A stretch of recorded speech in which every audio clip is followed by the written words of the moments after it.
play-by-play stuff, and I'll do more analysis, or do you want something different? We'll do it live. We'll do it live. All right. Uh, we're in the top left corner here. This is WWD, our Protectorate player on Coastal Outpost. And in the lower right is CatZ, the man himself, formerly of I don't know if he's still Root CatZ or is he just CatZ now. No. I think it depends what platform we're on. Yeah. Yeah. Yes. So we do see Prefect Aster coming on in to get all that yummy Hexite to boost his eco. Meanwhile, CatZ is over at the other EXP tower with the Super Smash Brothers Mondar and what's the other guy? Torque. I keep on so I nicknamed my dogs Chungus and Fungus, and I want to call them Mondar and Fondar, but they're not. It's just what my brain goes to. I like Mondar and Fondar better. That's hilarious. Yeah, it's so when I have played this game, I've played as Legion, and Prefect Aster is terrifying. He's like the guy you don't want to 1v1, from what I've seen anyway. Like, being able to cliff hop is really good. That Thor hammer thing is really cool. Yeah, but Prefect Aster is like not someone you want to tangle with lightly. Yeah, no, especially once he gets his turret up, it's got like a cool up time at the start of the game, but that turret is some pretty amazing early game zone control, so when the turret goes down, you don't want to be around. Yeah. So what do you think about the macro side of the game? I've noticed that like getting these towers as quickly as you can so you can start getting talents is such a big deal, because the buffs that you get from the talents are pretty important.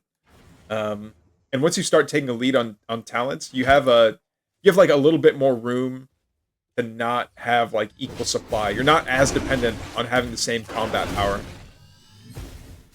Yeah, I mean, depending on which map it is and how much of an XP lead you have, it can be more important than having an economic lead of bases or this purple flux tech resource. Oh! Screen right now.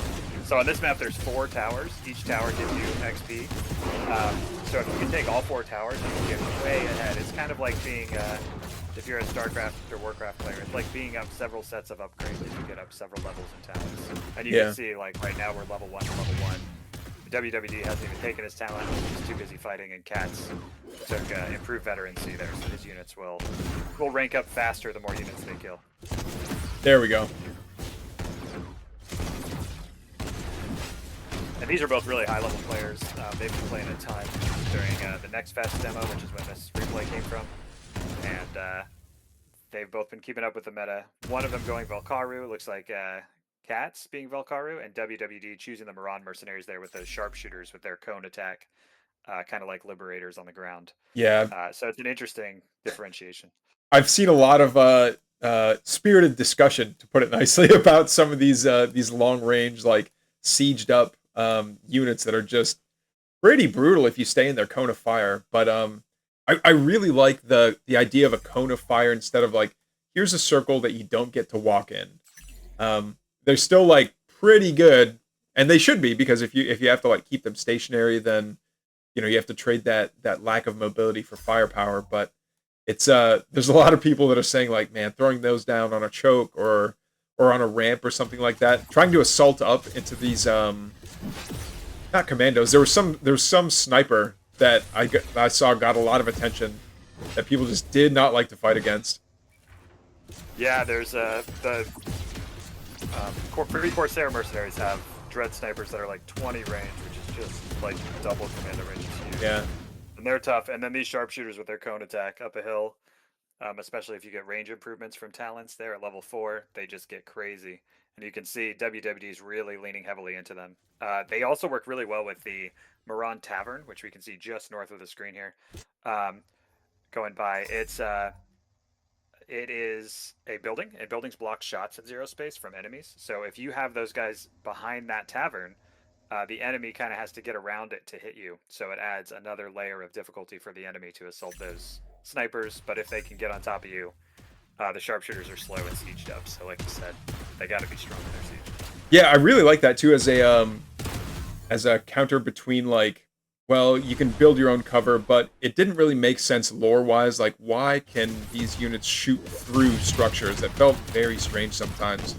But adding that extra element of, like, not only does this act as, like, functionally a body block, but there's also a bit of, like, an entrenchment feeling where it's like, okay, you're not going to do nearly as much damage through my buildings as I am going to do to you.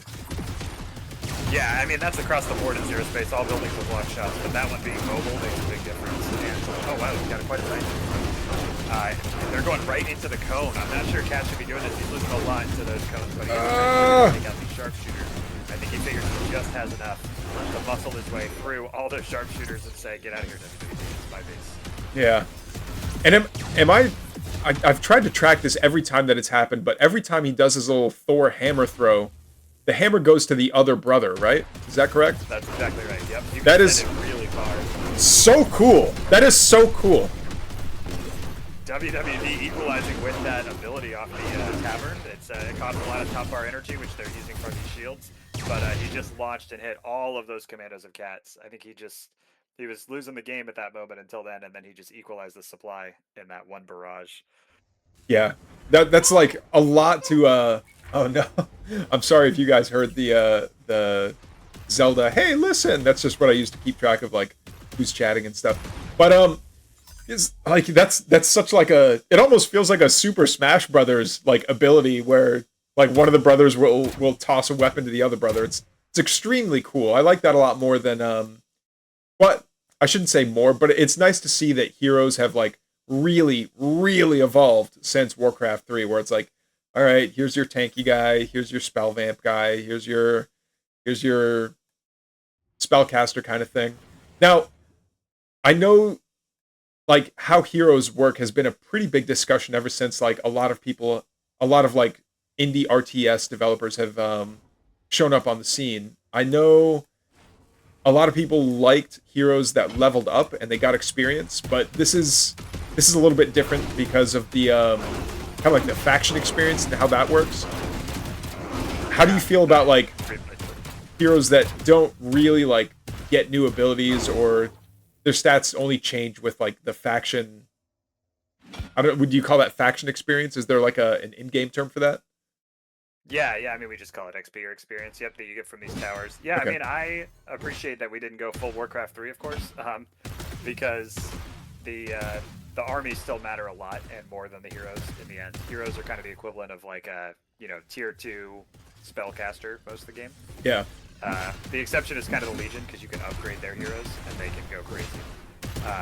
And they can do more than one hero. But for everybody else, the heroes start real strong and then kind of fade off. Oh, I think CatZ is trying to focus down WWD's base. He did it. He does get it. Down, but he lost almost his whole army. Yeah, at the cost of, his entire army in Mondar and Fondar. Right, Mondar and Fondar. He is taking the towers, though, so getting that potential XP lead. They're both level 4 right now. They've been fighting back and forth on these towers. Oh! Built some mercenaries. Almost caught up in supply. Yeah. The Hellfire might be one of my, I think it might be one of the prettiest units in the game. It's so cool watching it fire, that giant barrage of missiles. It's absolutely terrifying to, fight against, and I hate it when it's being used on me, but, man, it looks really cool. It's quite, it really is a bit of a spectacle in its own right, watching it fight. Yeah, I'm gonna guess that WWD's hope was to use that Moran Tavern and those Moran. Oh, we got Valkyrie. Oh! Oh! Flamewalkers everywhere. That one dying, and when it dies, it explodes, really killing a lot of WWD's army. WWD's way on the back foot all the time. That is so cool. I thought for sure it was just gonna be the Bastions that were okay, this is the legally distinct from fire bats, but these flamewalkers are something else. They're just coming forward and obliterating this army. And is that it? That's it. CatZ has won the game. GG's, yeah. CatZ went from losing his heroes and getting his army nuked to turning it around and saying, no, these flamewalkers say I win. GG's, guys. Yeah. That was wild. All right, well, dude, thank you so much for... do you want to do another game?